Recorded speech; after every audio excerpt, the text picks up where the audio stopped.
Praise the lord. ప్రభువును రక్షకుడైన యేసుక్రీస్తు నామములో మీ అందరికీ నా యొక్క వందనాలు.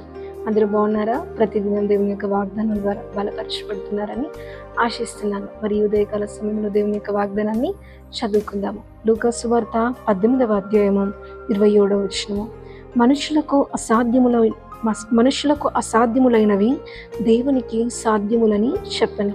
ఆమె చాలా చక్కటి యొక్క వాగ్దానాన్ని దేవుడి రోజు మనకు అందిస్తున్నాడు. దేవుడు అంటున్నాడు ఏంటంటే, మనుషులకు కొన్ని అసాధ్యములు, కానీ దేవునికి మాత్రము సమస్తమును సాధ్యమే అని చెప్పేసి దేవుని యొక్క వాక్యమే సెలవిస్తుంది.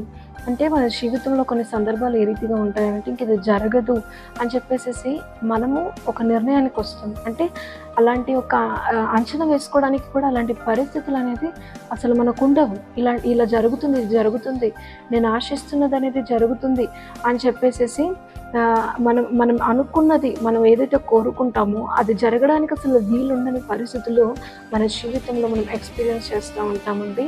కానీ దేవుడు అంటున్నాడు ఏంటంటే, జరగదు నువ్వు అనుకుంటున్నావు, జరగదు అని చెప్పేసి చాలామంది అనుకుంటున్నారు. కానీ దేవుడు అంటున్నాడు ఏంటంటే, అది మనుషులకు అసాధ్యమేమో కానీ నాకు మాత్రము సమస్తమును సాధ్యమే అని చెప్పేసి దేవుని యొక్క వాక్యం సెలవిస్తుంది. ఒక్కసారి పరిశోధించండి. ఎన్నో సాక్ష్యాలు మీరు విన్నారు కదా.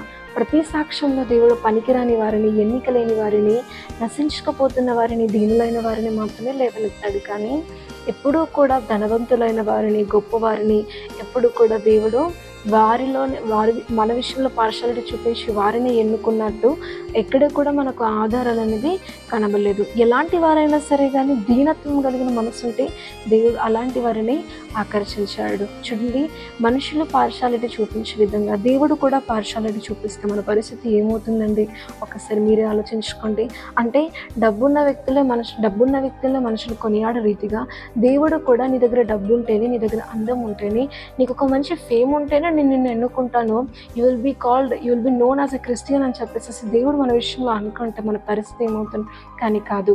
మనం విన్న ప్రతి సాక్ష్యంలోనూ, మనం చదువుకున్న ప్రతి చరిత్రలోనూ ఎన్నికలేని వారిని మాత్రమే, అంటే మనుషులు అంచనాలు, ఏ జీవితం గురించి అయితే మనుషులు ఇంకా ఈ వ్యక్తి పనికిరాడు, ఇంక ఈ వ్యక్తి లైఫ్ మొత్తం స్పాయిల్ అవ్వాల్సిందే, అతనికి ఫ్యూచర్, ఆమెకు ఫ్యూచర్ అంటే కనుక ఉండుంటే ఆ ఫ్యూచర్ మొత్తము ఒక భయంకరమైన పరిస్థితి అతని ఫ్యూచర్లో జరుగుతుందని మనుషులు ఎక్స్పెక్ట్ చేసిన ప్రతి ఒక్క వ్యక్తిని దేవుడు లేవనెత్తి, మనుషులకు అసాధ్యము అని, ఇంకా ఇది పాసిబిలిటీ లేదు అసలు అని చెప్పేసి, ఈయన లైఫ్లో ఒక రెస్టరేషన్ రావడానికి పాసిబిలిటీ లేదు అని చెప్పేసి మనుషులు అనుకుంటారు. కానీ దేవుడికి సమస్యలు సాధ్యము కనుకనే ఈ రోజు వరకు, ఈ దినము వరకు ఎన్నిటినో దేవుడు మనల్ని దాటింపజేశాడు. కనుక ఇక ముందు కూడా అయ్యో ఈ సమస్య నుండి నేను ఎలా బయటపడాలి, ఇది సాధ్యం కాదు అని చెప్పేసి మనం ఎప్పుడు కూడా అనుకోవద్దు. నీకు సాధ్యం కాకపోవచ్చు, కానీ దేవుడికి సమస్తమును సాధ్యమే.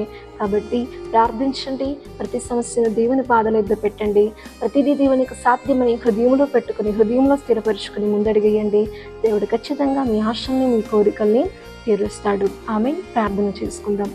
పరలోకమందున్న మా తండ్రి, నీకు మహిమ కలుగును గాక. చాలా చక్కటి యొక్క వాగ్దానాన్ని, అంటే మేము ఆశలు కోల్పోయిన స్థితిలో ఉన్నప్పుడు నాకు ఇది సాధ్యమే అని చెప్పేసి మా సమస్యల గురించి ప్రతి ఒక్కరితో మీరు మాట్లాడినందుకు నీకు మహిమ కలుగును గాక.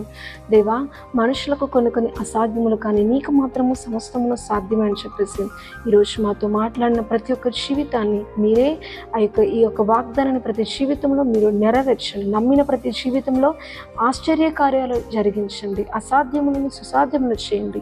నీకే మహిమ, ఘనత, ప్రభావములు చేయించుకుంటాం. ప్రభు యేసుక్రీస్తు నామములో అడిగి బతిలాడి వేడుకొంచున్నాము తండ్రి. ఆమేన్.